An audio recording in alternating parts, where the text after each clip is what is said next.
Electron transport system and oxidative phosphorylation जो page number 223 NCERT में दिया हुआ है, इस चीज़ को हम समझ लेते हैं। माइटोकॉन्ड्रिया क्या है? आउटर मेम्ब्रेन, इनर मेम्ब्रेन, इसके बीच के स्पेस को इंटर मेम्ब्रेन स्पेस कहते हैं, मैट्रिक्स को कहते हैं। ग्लूकोज क्या बनता है? ग्लूकोज की ग्लाइकोलाइसिस होती है तो पायरुवेट बनता है। पायरुवेट की अगर उससे ग्लूकोज बनेगा तो ग्लूकोनियोजेनेसिस कहते हैं। पायरुवेट फॉर्म करता है एसिटाइल कोएंजाइम को, एसिटाइल कोएंजाइम से फिर क्रेब्स साइकिल बना। क्रेब्स साइकिल में क्या हमें टीसीए साइकिल में NADH2 FADH2 बाई प्रोडक्ट मिला, जो इसको हम यूज़ करते हैं इलेक्ट्रॉन ट्रांसपोर्ट सिस्टम में। और इसके बाद क्या, इसको हम oxidative phosphorylation and electron transport chain कहते हैं। तो इलेक्ट्रॉन ट्रांसपोर्ट चेन में हम क्या कर रहे हैं, इलेक्ट्रॉन को हम क्या करें, यूज़ करें इलेक्ट्रॉन को कहाँ से, NADH2 और FADH2 जो हमको क्रेब्स साइकिल में मिला है, और उससे हम पंप इलेक्ट्रॉन को पंप करते हैं।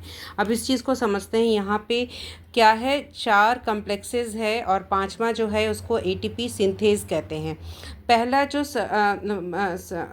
ये हमारा कॉम्प्लेक्स है, इससे NADH2 क्रेब्स साइकिल का जो बाई प्रोडक्ट है वो आके जुड़ता है और क्या करता है, डोनेट इलेक्ट्रॉन करता है। ये फिर जाता है FMN में, फ्लेविन मोनोन्यूक्लियोटाइड में। फ्लेविन मोनोन्यूक्लियोटाइड से ये जाता है आयरन सल्फर क्लस्टर में, और ये फिर इलेक्ट्रॉन को देता है यूबिक्विनोन को। ठीक है। अब सेकेंड जो कॉम्प्लेक्स है उससे आके जुड़ता है FADH2। सेकेंड कॉम्प्लेक्स से जुड़ेगा, फिर ये FADH2 इलेक्ट्रॉन को ट्रांसपोर्ट करेगा और डोनेट करेगा इलेक्ट्रॉन को, और ये आएगा फिर FeS आयरन सल्फर क्लस्टर से, और ये इलेक्ट्रॉन फिर से आ जाएगा यूबिक्विनोन में।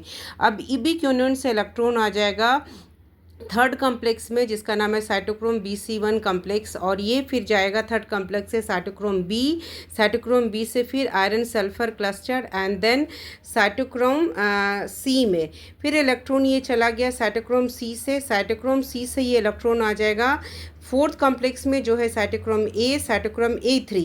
अब यहाँ से ये इलेक्ट्रॉन क्या करेगा, ये इलेक्ट्रॉन को एक्सेप्ट करेगा ऑक्सीजन, और ऑक्सीजन बाहर जो ऑक्सीजन है, और उससे क्या बनेगा, वाटर बनेगा। क्या फॉर्मेशन होता है, वाटर। तो फोर्थ कॉम्प्लेक्स से इलेक्ट्रॉन को एक्सेप्ट करेगा ऑक्सीजन, फॉर्म करेगा वाटर। अब इस चीज़ को समझना है कि जो कॉम्प्लेक्स 1 है, कॉम्प्लेक्स 3 और कॉम्प्लेक्स 4 है, ये यहाँ से मैट्रिक्स से हाइड्रोजन प्रोटॉन को पंप करता है इंटर मेम्ब्रेन स्पेस में। वो कौन कौन कॉम्प्लेक्स है, 1, 3 एंड 4। तो यहाँ पे प्रोटॉन की कंसंट्रेशन ग्रेडियंट बढ़ जाएगी, तो इसके लिए क्या होगा, कंसंट्रेशन ग्रेडियंट बढ़ गई तो पाँचवा जो कॉम्प्लेक्स है ATP सिंथेज वो रोल में आ जाएगा, और ATP और इनऑर्गेनिक फॉस्फेट से ATP बनाएगा और प्रोटॉन को फिर पंप कर देगा मैट्रिक्स में। तो ये इस तरह से ये हुआ इलेक्ट्रॉन ट्रांसपोर्ट सिस्टम।